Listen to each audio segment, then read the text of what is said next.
Sir నమస్కారం sir. నమస్తే. Sir Pawan Kalyan గారి హరిహర వీరమల్లు సంబంధించిన మూవీకి సంబంధించిన అప్డేట్లు వరుసగా రిలీజ్ చేస్తూ వస్తున్నారు సార్. అంటే అంతకుముందు మాట వినాలి సాంగ్ రిలీజ్ అయింది, మంచి రెస్పాన్స్ వచ్చింది. ఈ రోజు కొల్లగొట్టినాద్రో అనే ఒక సాంగ్ కూడా రిలీజ్ చేశారు.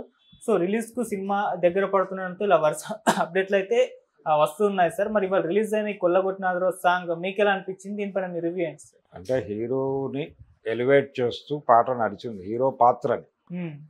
హీరో పాత్రని ఎలివేట్ చేయడంతో పాటు ఈ సినిమాలో హీరోయిన్కి హీరో గారికి మొదటి కలయిక, అంటే ఒకళ్ళనొకళ్ళు చూసుకోవడం అనే సందర్భం కూడా ఈ పాటలోనే ఉన్నట్టుగా మనకి అర్థమైంది.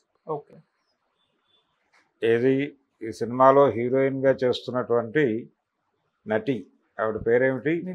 నిధి అగర్వాల్ పవన్ కళ్యాణ్ ఎదురైనటువంటి సందర్భం కూడా ఈ పాటలోనే అన్నట్టుగా చిత్రీకరణ కనిపించింది.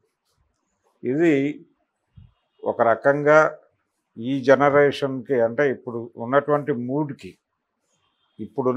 మూడ్కి కనెక్ట్ అయ్యేటువంటి సినిమాగా ఆయన బలంగా భావిస్తున్నాడు ప్రొడ్యూసర్ గారు.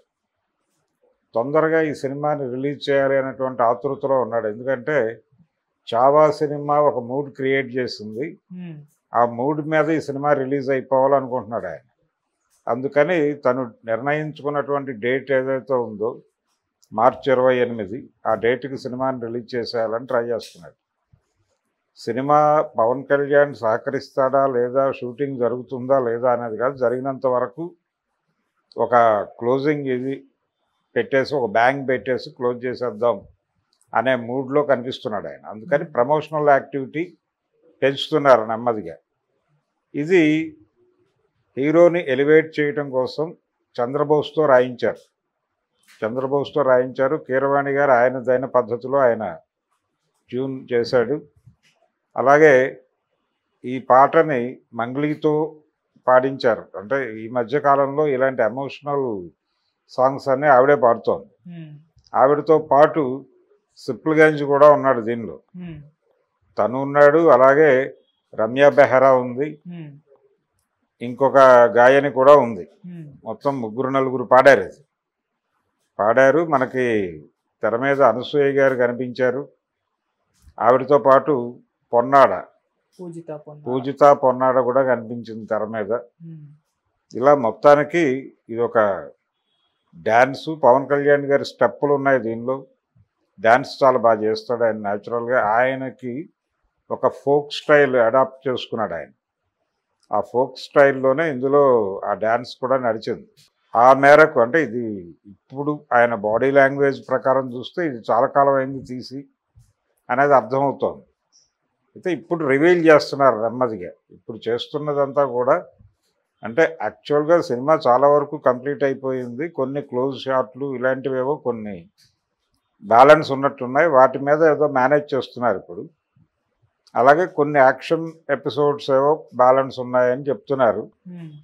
అవి కూడా ఆయన క్లోజప్స్ వరకు తీసేసి మిగిలిందంతా వాళ్ళ స్టైల్లో వాళ్ళు తీసేస్తున్నారు. అంటే పవన్ కళ్యాణ్ లేకుండానే షూటింగ్ జరుగుతోంది అనేది మొన్న ఈ మధ్య వార్త వచ్చింది. తాడేపల్లిలోనే షూటింగ్ జరుగుతోంది. తాడేపల్లిలో వితౌట్ పవన్ కళ్యాణ్ షూటింగ్ అయిపోతుంది. కాబట్టి పవన్ కళ్యాణ్ 2 రోజులు కావాలా 4 రోజులు కావాలా అనేది పక్కన పెట్టేస్తే సినిమా రిలీజ్కి రెడీ అవుతోంది. నెమ్మదిగా ఈ పాటలు బయటకు పంపు చేస్తూ సినిమాకు ఒక మూడ్ క్రియేట్ చేస్తూ మధ్యలో నెమ్మదిగా వాళ్ళు ఈ టైం మూడ్కి కనెక్ట్ చేసే విధంగా ఔరంగజేబ్ క్యారెక్టర్ని కూడా రివీల్ చేసే ట్రైలరో టీజరో ఏదో ఉంటుంది. ఇక ప్రమోషనల్ యాక్టివిటీస్ మొదలవుతాయి. ఇది పాన్ ఇండియా సినిమా కాబట్టి అన్ని భాషల్లోనూ ఈవెంట్స్ ఎక్కడ చేస్తారు ఏంటి అనేది పొలిటికల్గా ఆయనకు ఒక పాన్ ఇండియా ఇమేజ్ అయితే వచ్చింది పవన్ కళ్యాణ్కి.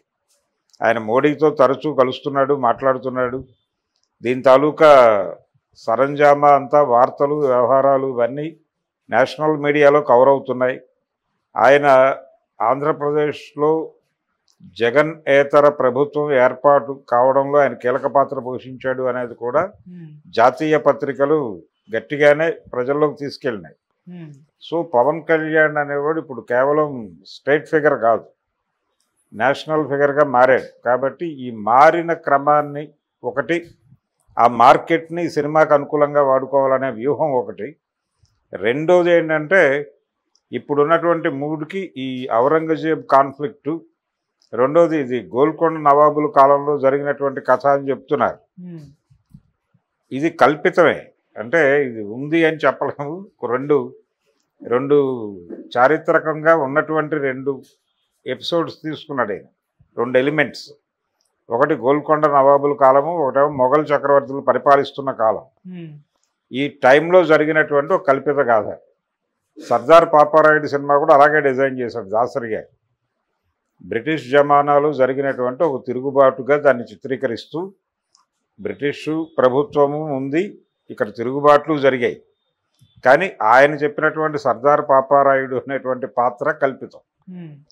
ఆ పాత్ర తాలూకా ఎమోషన్స్, అది స్వతంత్రం వచ్చిన తర్వాత కూడా ఆ క్యారెక్టర్ కొనసాగటం, స్వతంత్రం వచ్చిన తర్వాత కూడా ఆ రోజున ఎవరైతే దుర్మార్గులు ఉన్నారో వాళ్ళే కొనసాగుతున్నారు రాజకీయ నాయకులుగా అని ఒక ఇంట్రెస్టింగ్ పాయింట్ మీద కథను నడిపి సినిమాని హిట్ చేశారు. అది ఒరిజినల్గా క్రాంతి కుమార్ గారి లైన్, క్రాంతి కుమార్ గారి ఐడియాని దాసరి ఎగ్జిక్యూట్ చేశాడు ప్రాపర్గా. అలా ఇక్కడ కూడా అలాంటి ఒక కల్పన ఉంటుంది, చారిత్రక కల్పన. 2 చారిత్రక అంశాలు తీసుకుని మధ్యలో కల్పనతో దాన్ని లింక్ చేసి సినిమాని ముగిస్తారు. కాబట్టి ఇది ప్రస్తుతం నేషన్ మూడ్కి కనెక్ట్ అయ్యే సబ్జెక్టు అని బలంగా నమ్ముతున్నారు. దానికి ఊతం చావా. ఈ చావా మార్కెట్ ఎండ్ అయిపోయే టైంకి దాన్ని కొనసాగిస్తూ ఈ సినిమా రిలీజ్ కావాలి. ఓకే, అందుకని మార్చి 28 అని పెట్టుకున్నాడు ఈయన. డెఫినెట్గా సక్సెస్ కొట్టే ఛాన్సెస్ అయితే ఉన్నాయి. గతంలో జరిగినటువంటి ఒక పొరపాటు ఏంటంటే, ఏది సైరా సినిమా టైంలో ఆ క్యారెక్టర్ని ఎమర్జ్ చేయలేకపోయారు. చిరంజీవి అప్పటికి సినిమా ఇండస్ట్రీకే దూరంగా నడుస్తున్నటువంటి సమయం. అప్పుడే 150 సినిమాతో ఎంట్రీ ఇచ్చాడు ఆయన. రీఎంట్రీ తర్వాత ఇమ్మీడియట్గా ఒక పెద్ద ప్రాజెక్టు, ఆ క్యారెక్టర్ని అక్కడ ప్రాపర్గా రిజిస్టర్ చేయకుండా సినిమా రిలీజ్ పెట్టుకోవడం వలన అది అక్కడ సరైనటువంటి రిజల్ట్ రాబట్టలేకపోయింది. కానీ ఇప్పటి పరిస్థితి వేరు. ఇది నేషన్ మూడ్కి కనెక్ట్ అయ్యేటువంటి సబ్జెక్టు. రెండోది పవన్ కళ్యాణ్కి ఇప్పుడు అనుకోకుండా ఏర్పడినటువంటి నేషన్ వైడ్ ఒక ఇంప్రెషన్ ఏర్పడింది అతనికి. ఆ ఇంప్రెషన్ మీద మార్కెట్ క్రియేట్ అయిపోతుంది కాబట్టి దాని మీద గేమ్ నడపాలనుకుంటున్నాడు ఆయన. ఓకే, ఏం రత్నం ఇది వర్కౌట్ అయ్యేలానే కనిపిస్తోంది. పాటలు అవి వాళ్ళు షూట్ చేసిన విధానము, అలాగే ఆయన అపీరెన్సు, ఆయన గెటప్, ఇవన్నీ అంటే పవన్ కళ్యాణ్ ఇష్టపడి చేసినటువంటి మూవీనే. ప్రజెంట్ ఆయన ఆలోచన సరళికి, అలాగే ఆయన ఎవరితో నడుస్తున్నాడో వారి అభిప్రాయాలకు అనుగుణంగానే సినిమా రూపొందింది. అంటే ఔరంగజేబు విలన్ ఈ సినిమాలో, ఆ విలన్ని ఎలా అడ్డుకున్నాడు ఈయన, ఈ వీరమల్లు అనేటువంటి ఒక హైందవ ధర్మయోధుడిగా ఈ పాత్రను చిత్రీకరించే ప్రమాదం ఒకటి ఉంది. అది డెఫినెట్గా అదే జరుగుతుంది సినిమాలో. ఆ రకమైనటువంటి ఒక మొఘల్ చక్రవర్తి మీద ఒక హిందూ ధర్మ ప్రతిష్టాపనని తప్పించేటువంటి ఒక వ్యక్తి చేసినటువంటి ఒక పోరాటంగా దీన్ని మలుస్తారు. ఇలా మలచటం అనే దగ్గరే వీళ్ళ సక్సెస్ పాయింట్ ఉంది. వీళ్ళకున్నటువంటి దాన్ని సెల్లింగ్ పాయింట్ అంటారు. ఆ సెల్లింగ్ పాయింట్ అదే. ఆ సెల్లింగ్ పాయింట్ ఆధారంగానే సినిమా తీశారు. దీనికి టైటిల్స్లో క్రిష్ జాగర్లమూడికి కూడా క్రెడిట్స్ ఇచ్చారు డైరెక్షన్లో. అంటే వాళ్ళ అబ్బాయి పేరు అలాగే క్రిష్ పేరు 2 వేసుకున్నాడు ఆయన. కాబట్టి ఆ మేరకు సముచిత న్యాయం చేసినట్టుగానే భావించాలి. Okay sir. ఆయన ఏ రీజన్తో తప్పుకున్నప్పటికీ, అంటే వినిపించిన మాట ఏంటంటే ఆయన పవన్ కళ్యాణ్ క్యారెక్టర్ని కొంచెం ప్యాసివ్గా నడిపే ప్రయత్నం చేశాడు. అగ్రెసివ్గా ఉండాలి ఆ క్యారెక్టర్. ఆ అగ్రెసివ్నెస్ ఆయన డిజైన్లో కనిపించడం లేదు. అందుకని దాని మీద వచ్చిన విమర్శలతో ఆయన హర్ట్ అయి వెళ్ళిపోయాడు అనేది వినిపించింది. ఇప్పుడు జ్యోతికృష్ణ వచ్చి దాన్ని బ్యాలెన్స్ చేస్తున్నాడు అని. జ్యోతికృష్ణ బ్యాలెన్సింగ్ అనేది బాగానే ఉన్నట్టుగా అర్థమవుతోంది.